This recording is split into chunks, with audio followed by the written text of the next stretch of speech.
Bom dia, bom dia, bom dia. Eis-nos aqui, meus amados, minhas amadas, outra vez, para trazer-lhes a palavra do Senhor, para trazer-lhes a instrução do Senhor nosso Deus. Bom dia, amados acolhedores, bom dia, família, irmã, sejam todos muito bem-vindos. Já cheguei aqui na nossa live, deixando os likes, os corações, os comentários, todas aquelas manifestações que tanto elencam, elevam e fortalecem o nosso ministério virtual. Já chegue aqui então dando aquela ajuda. O nosso endereço aqui no YouTube é o Clovis Man. Se inscreva no nosso canal, ativa o sininho e compartilhe o nosso canal. Nós temos ministrações também no Instagram, lá no Instagram é o Clovis Apólio Oficial, Clovis Apólio Oficial no Instagram, e aqui no YouTube é o Clovis Man. Então ajuda a gente se inscrevendo no nosso canal, ativando o sininho e compartilhando o nosso canal, tá bom? Já deixou seu graça e paz? Muito bem, graça e paz do Senhor Jesus. Já deixou a sua saudação? Muito bem. Já deixou aquele desejo mais profundo de um dia abençoado? Muito bem. Vamos à palavra do Senhor agora, Bíblia Sagrada, primeira carta de Paulo aos Coríntios. Nós chegamos ao como ressuscitam os mortos. Nós falamos sobre isso, como ressuscitam os mortos, com que carne, com que glória, com que validade, como é que é isso? Como ressuscitam os mortos? Nós conversamos sobre isso a partir do versículo 35, foi a nossa conversa, a partir do versículo 35, e eu não estou no 15, eu estou no 14, meu Deus do céu, agora sim o 15. Aí nós começamos com essa conversa, como ressuscitam os mortos, né? Mas alguém pode perguntar, como ressuscitam os mortos? Com que espécie de corpo ressuscitam os mortos? Paulo usa a imagem primeiro da semente, depois a imagem da carne dos animais. Carne de ave é diferente da carne do boi, que é diferente da carne do peixe, tá bom? Que é diferente da carne da fruta até, tá bom? E que é diferente dos astros celestes. Paulo usa essas figuras, a semente, carne de animais, e os astros celestes. A semente morre, mas dela nasce algo novo, tá bom? A carne, do mesmo jeito que é diferente a carne do peixe, a carne do boi, a carne da ave, também haverá um outro tipo de substância. E substância porque não tem uma palavra melhor, porque não é nem substância. Substância, pelo que eu lembro, é definida como assim, algo que eu possa palpar, pegar, medir. A nossa substância, eu não sei te dizer, ela atravessa paredes, ela não se machuca, ela não tem limitação de tempo, entendeu? Então assim será diferente, tá bom?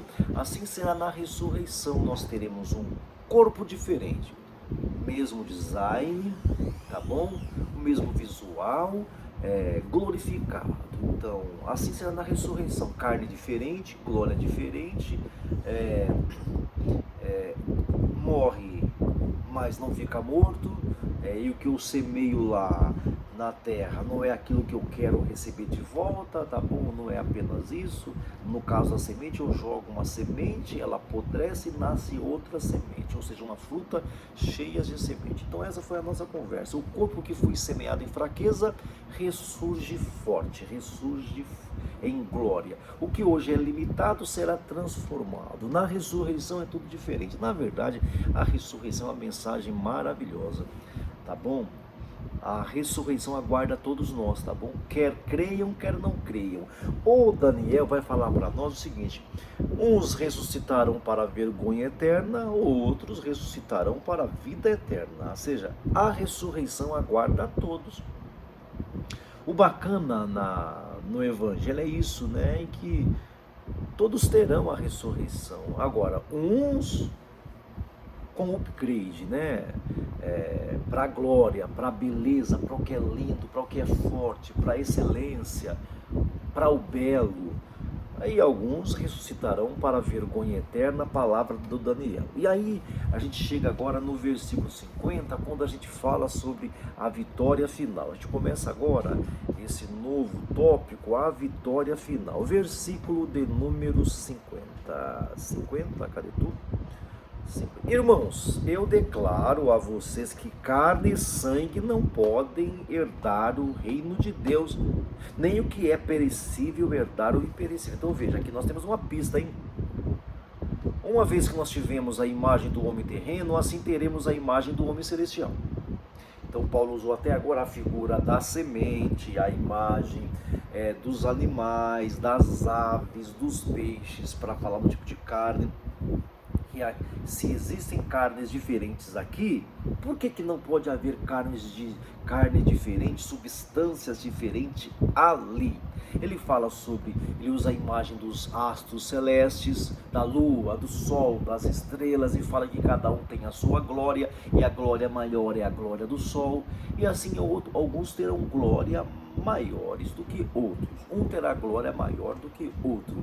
Então a vitória final já começa aqui. Então, como tivemos a imagem do homem terreno, assim teremos a imagem do homem celestial. Nós temos uma referência que é Cristo Jesus. Irmãos, eu declaro a vocês que carne e sangue não pode herdar o reino de Deus. Por quê? Aí ali uma conversinha paralela ali de que a gente ressuscitaria com essa mesma carne, a gente ressuscitaria do mesmo jeito, para morrer de novo. Ele fala, não cara, a carne como nós temos agora não pode herdar a outra, não pode, tem que ser uma transformação, tem que ser algo sobrenatural, tem que ser um milagre. Paulo termina então com um dos textos mais triunfantes, a vitória final, num momento, num abrir e fechar de olhos. Querem ver? Eu declaro a vocês que carne e sangue não podem herdar o reino de Deus, nem o que é perecível pode herdar o imperecível. Eis que eu digo um mistério. O mistério é assim, um segredo que já não será mais segredo, né? Nem todos dormiremos, mas todos seremos transformados em um momento, em um abrir e fechar de olhos, ou seja, num piscar de olhos, ao som da última trombeta, pois a trombeta soará, os mortos ressuscitarão incorruptíveis, nós seremos transformados. E aí você deveria ir lá para Tessalonicenses, para nós termos um estudo mais profundo. Eu sei que a mensagem da ressurreição é fenomenal. A mensagem do nosso perdão, da nossa salvação já é demais. Mas uma salvação para sempre, meu Deus do céu, uma salvação que além de ser uma coisa bela, ainda eu ressuscito com excelência para a eternidade, e nesse padrão de excelência, eu nem sei se uma vez ressurreto num padrão de excelência, a gente melhorará. Eu nem sei dizer sobre isso, mas penso que não. Seremos galardoados e viveremos na excelência para sempre. É lógico que a excelência para aquele que tiver de 1 a 5 está bom demais. Para aqueles que tiverem um padrão de excelência de 1 a 10 está ótimo demais. Para aqueles que tiverem de 10 a 20 está tudo bem. Eu não penso que lá nós teremos essa coisa, mas o meu irmão tem uma excelência padrão 1 a 5. Eu não penso que nós teremos esses desejos assim.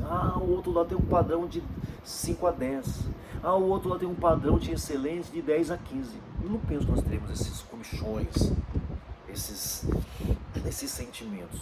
Penso que não. Mas a mensagem da salvação já é por si fenomenal. Só em saber que eu fui perdoado e que eu não serei condenado. Meu Deus do céu, aí pega, nós temos um upgrade nisso daqui. Aí, além da gente ter a salvação e o perdão, não sermos condenados, ainda poderemos usufruir de coisas melhores, de uma existência superior. Você já pensou nisso, meu irmão? Uma existência superior? Só em ser salvo e ser perdoado e não ser condenado já é uma mensagem maravilhosa. Já vale a pena renunciar, negar a nós mesmos, andar pelo caminho estreito, passar pela porta apertada. Já vale a pena só em sermos perdoados e em termos nossa condenação cancelada. Já pensou nisso? A nossa condenação foi cancelada porque nós todos, à semelhança de Adão, pecamos. O Adão pecou e colocou em cada um de nós o potencial para aquilo, a inclinação para os desejos. O Adão pegou e colocou em todo mundo. Alguém fala assim, então eu sou culpado pelo Adão? Não, a gente faz igualzinho o Adão faria. O Adão não tinha o potencial para cair. Ele não tinha esse potencial para cair. Ele até poderia ser tentado, mas não tinha o potencial para cair. Ele caiu. Então você falar que no lugar do Adão você não faria o que o Adão fez, conversa fiada. Conversa fiada, meu irmão. Porque na verdade O patamar que o ser humano se encontra hoje, em certo sentido, acaba sendo melhor porque nós temos o perdão.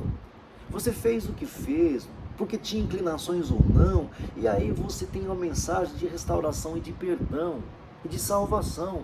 Puxa vida, que maravilha! O Adão, ele não tinha o potencial para aquilo, mas não sabia de nada da salvação, porque não tinha nem pecado na terra, ué. Por que o Adão saberia de uma mensagem da salvação, se ele não precisava de salvação? O Adão nasceu sem precisar ser salvo.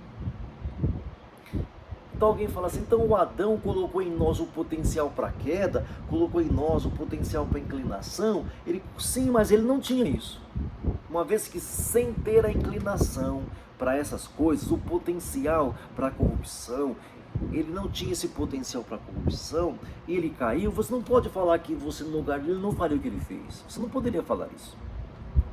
Então meu ponto aqui é o seguinte, na vitória final, só em sabermos que fomos salvos, não resta mais condenação, em Cristo Jesus somos salvos, só em saber disso já estamos em um lugar melhor, já estamos num padrão de excelência. Agora, além disso, o Espírito Santo fala através do Paulo, que nós ressuscitaremos como uma outra substância corpórea.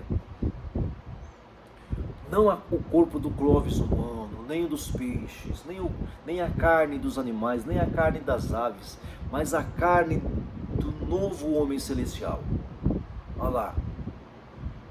Irmãos, olha só.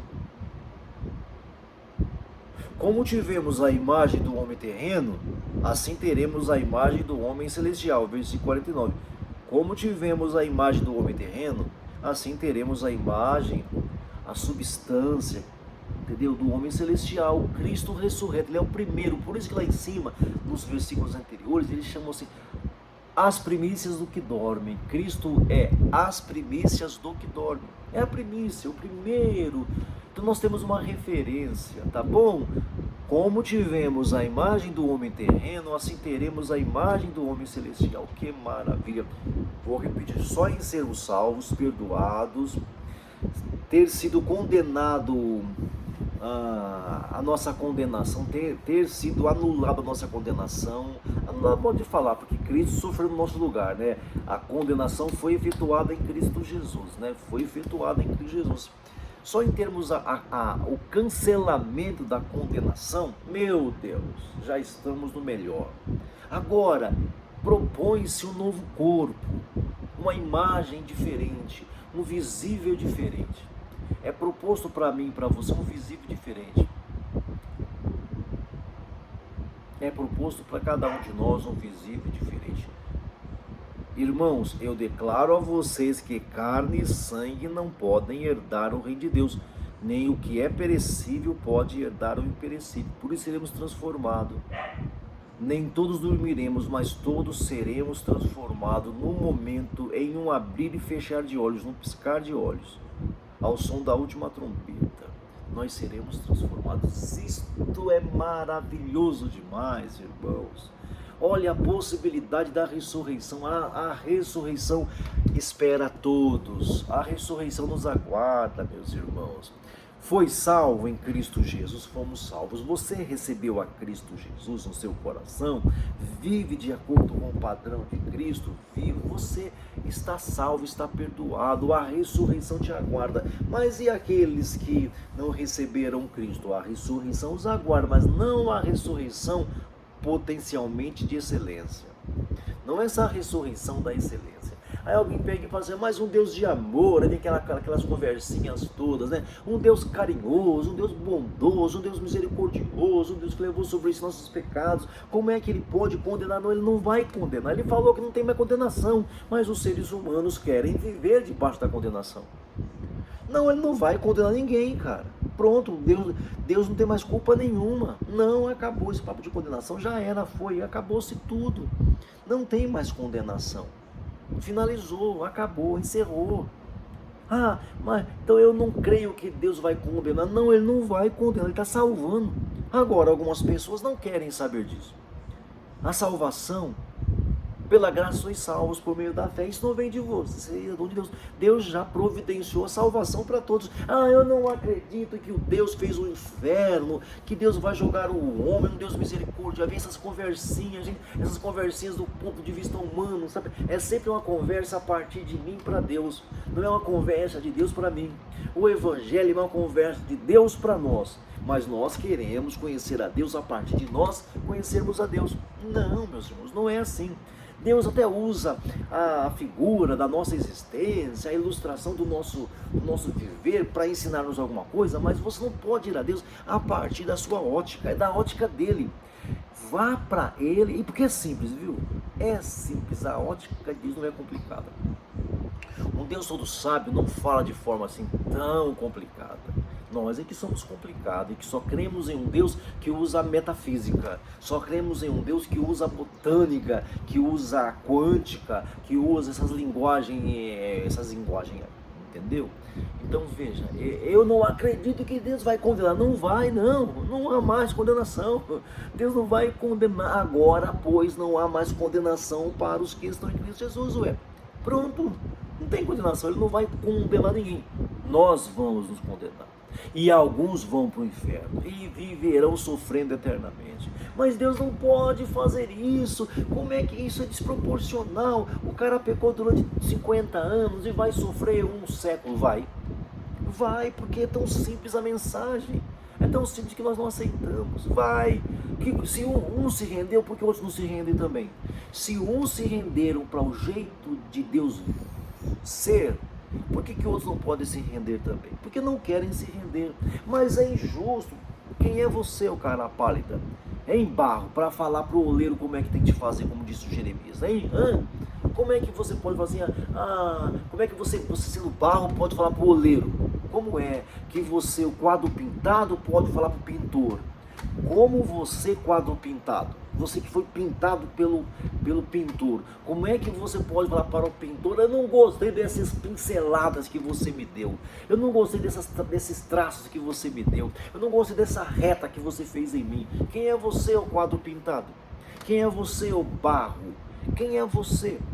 Sapato que fala para o pé: eu não quero que você entre em mim. Você, o sapato, fala para o pé: eu não quero que você entre em mim. Quem é aí? Quem é você, hein? Quem é você, o sapato? É isso que você precisa entender. Então, nós vivemos 100 anos pecando e agora vamos ficar 1000 anos sofrendo. Não, é uma eternidade sofrendo. Agora Deus é misericordioso, até na hora da condenação ele é misericordioso. Entendeu? Lembra do texto? Haverá mais rigor para os de Cafarnaum do que para os de Tiro e Sidom. Deus sabe fazer isso. Ele sabe trazer rigor e menos rigor para uns e para outros. Haverá mais rigor na condenação, haverá mais rigor para os de Cafarnaum que me ouviram e viram os meus milagres do que para os de Tiro, para os de Nínive. Haverá mais rigor para os de Cafarnaum do que para os de Nínive. A rainha de Sabá se levantará e vai se levantar. A rainha que veio ouvir um pouquinho de uma conversa do Salomão, um pouquinho. Agora a rainha de Sabá se levantará no juízo final e condenará essa geração que viram o Filho do Homem aqui na terra. Está percebendo? Então essa conversa de que Deus é bom, Ele não é ruim, Ele não vai condenar o homem Ele vai trazer mais ou menos rigor, já resolveu isso. Essa sua conversa de que Deus não é ruim para condenar alguém para a eternidade, essa sua conversa é resolvida com mais e com menos rigor. Ele já resolveu isso. Mas voltando aqui para o nosso ponto, queridos, só em termos da salvação já estamos no outro padrão. Agora, além do perdão e da salvação e da não condenação, a ressurreição te espera. O corpo transformado, esse corpo aqui com esse design aqui nos aguarda. A ressurreição te espera, a ressurreição te espera, e é no piscar de olhos. Nós estamos agora caminhando no caminho apertado, entramos pela porta estreita, nós estamos aqui no caminho apertado, entramos pela porta estreita, mas a ressurreição nos aguarda. Já sou salvo, condenação cancelada, condenação anulada em Cristo Jesus, não há mais condenação, já estou salvo, agora a ressurreição me aguarda, ou melhor, o meu corpo, se eu estiver vivo quando Cristo voltar, o meu corpo será transformado. Eu te confesso que eu gostaria muito de experimentar isso, mas eu tenho a impressão que não. Eu tenho a impressão que é uma outra geração que vai experimentar isso. Eu não penso realmente na volta de Cristo nos próximos 100 anos. Eu não penso, mas é só uma sensação. Só pode dizer alguma coisa, para não ficar em cima do muro. Eu não tenho nenhuma informação que ele não volta em 3 anos. Não tem. Eu vivo como se ele voltasse daqui a 1 minuto. Eu vivo assim, mas eu não tenho nenhuma informação, nenhuma revelação. É apenas uma fala para não ficar em cima do muro. Eu não acho que ele volte em 100, 200 anos. Eu não acho. Eu realmente não penso que ele volte em 100, 200 anos. Mas é só uma fala minha. Não é uma decisão minha ou uma revelação. Nada disso. Entendeu? Agora eu gostaria muito de experimentar o corpo transformado. Eu gostaria. Eu não sou bobo nem nada. Eu gostaria de estar aqui na volta para experimentar esse corpo ser transformado. Eu gostaria. Tá bom? Mas de qualquer forma a ressurreição me espera, a ressurreição te aguarda. Então no momento, no piscar de olhos, os mortos ressuscitarão e nós vivos seremos transformados. Eu gostaria de estar aqui, nesses vivos que seriam transformados, mas tenho a impressão que não. Então veja, a ressurreição te espera. A ressurreição aguarda a todos, uns para vergonha eterna, outro para a vida eterna. Uns para a vergonha eterna, outros para a vida eterna. A ressurreição te espera, a ressurreição me aguarda. Nós vamos ficar aqui mais um tiquinho, tá bom? Nesse versículo 50 até 58, a vitória final. A ressurreição te espera. O corpo transformado te aguarda. Muito obrigado por tua presença aqui, por tua audiência aqui. Eu conto com a sua presença aqui todos os dias de domingo a domingo, entre 9 e 10 da manhã. Convide seus amigos para participarem conosco. Peço a vocês também que orem por nós, por favor, orem pela minha vida e pelo meu ministério. As orações de um justo podem muito em seus efeitos. Peço a vocês também que nos ajudem financeiramente. As contas estão aqui abaixo e vocês podem ajudar a gente. Não fique sem ajudar, porque precisar nós precisamos, pedir nós pedimos, fica pela sua consciência. Oremos. Pai amado, Pai querido, obrigado por essa manhã, pela palavra, pela orientação. Livra, age do homem mal, da pessoa má, da pessoa violenta. Nos dê uma semana abençoada de excelência. Em nome de Jesus, que o grande amor de Deus, que a graça do Senhor Jesus, que a consolação do Espírito Santo esteja com todo o povo de Deus, desde agora e para sempre. Amém, amém. Graça e paz do Senhor Jesus. Bom dia a todos.